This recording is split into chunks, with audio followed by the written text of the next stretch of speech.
Hey guys, John here. So, something arrived in the mail. Yeah. So, I thought I'll be recording the process of unboxing this stuff. So, this is actually a monitor. It's a Samsung monitor, the CRG5. It's a 24-inch monitor. Yun nga. Let's try to unbox this. Essentially, nabili ko to sa PC Express last June. But, yun nga, ngayon lang siya dumating sa mail. This is actually part of the Samsung's buy one, get one promo. So, I bought the first one on the store sa PC Express nga, which is PC Express in SM Angono.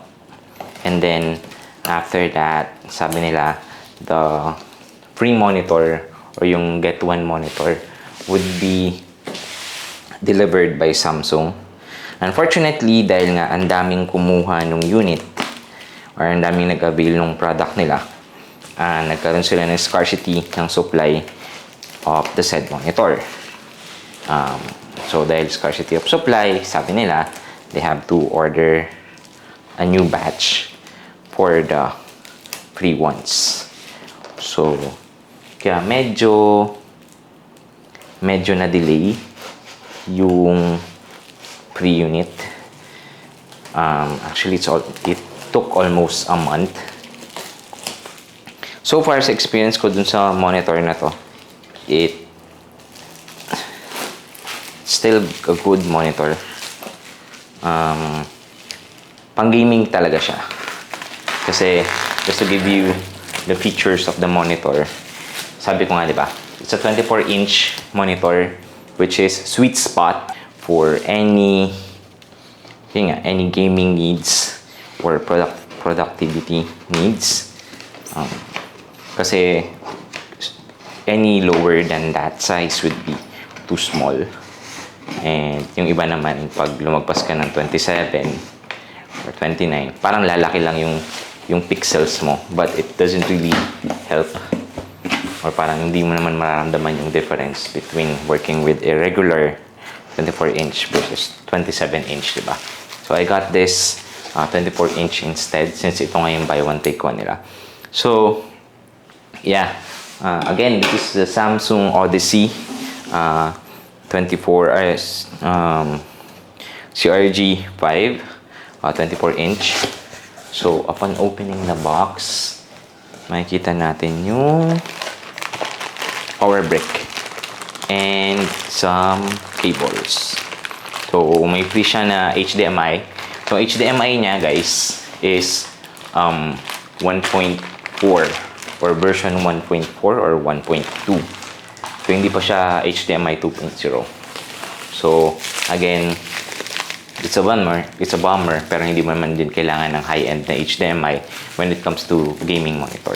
So, ito yung stand. And then, let's go with the monitor itself. Okay. So, here is the monitor. Yeah.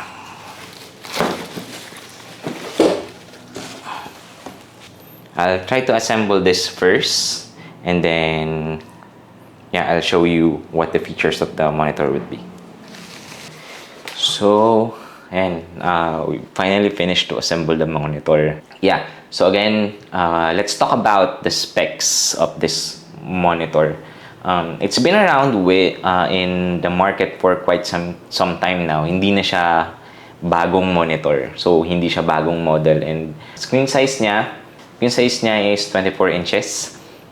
Curved siya. The aspect ratio is 16:9. So, it's a typical 1920 by 1080 resolution. Ang response time niya is 4 milliseconds. So, not bad. Gray to gray. 4 milliseconds is quite acceptable in gaming. Ang kagandahan pati nito is refresh rate niya is 144 Hz. This is a VA type panel. So, kung di kayo pamilyar sa mga panels, meron mga TN panels. Usually, yun yung ginagamit sa gaming kasi 1 milliseconds lang. Downside ng TN panel is yung color reproduction niya. Medyo hindi maganda for productive work. But this one, since it is a VA panel, ang color support niya is up to 16.7 million colors. Color gamut or NTSC is about 72%. So, eye saver mode, meron siya flicker free. So, as you can see, hindi siya yung nagbi-blink-blink. And then, Windows 10, yung certification niya. But also, you can use it with Windows 11 capability. Yung mga features ng Windows 11, kaya pa rin niya. AMD FreeSync, screen size optimizer, black equalizer, low input lags. Meron din siya yung tinatawag na Super Arena Gaming UX ng Samsung, but I haven't really tried it yet. Dun sa first month ko, dun sa 1 month experience ko dun sa unang monitor, which is this one. This is the first monitor, and this is the free one na meron tayo ngayon. And then, interface. Meron siyang isang display port, saka dalawang HDMI port. So, yung version ng DisplayPort niya is 1.2 at yung version ng HDMI niya is 1.4. Ngayon, for audio, unfortunately, hindi siya audio bar ready. Pero, meron siyang 3mm input sa likod. 47 kilowatt per hour yung power consumption niya.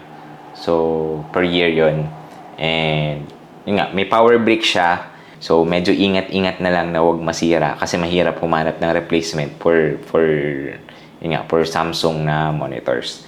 Ang pinakamaganda dito is meron siyang parang joystick sa likod. If you check. And then, you can set your viewing if kung gusto mo ng game, kung gusto mo ng... may mga set feature mode na siya. Actually, yung feature mode niya actually is ginawa for gaming talaga. Meron din siyang blue light filters or eye saver mode. Eye saver mode, i-block nila yung medyo yellowish. So, this retails around 10,500 sa mall or nung time na binili ko siya. And since buy one take one siya, isipin nyo na lang, naging cost niya is almost kalahati lang nun.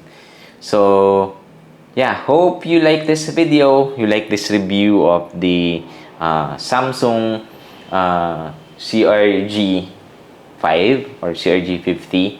And I will see you on the next video. Thanks and God bless.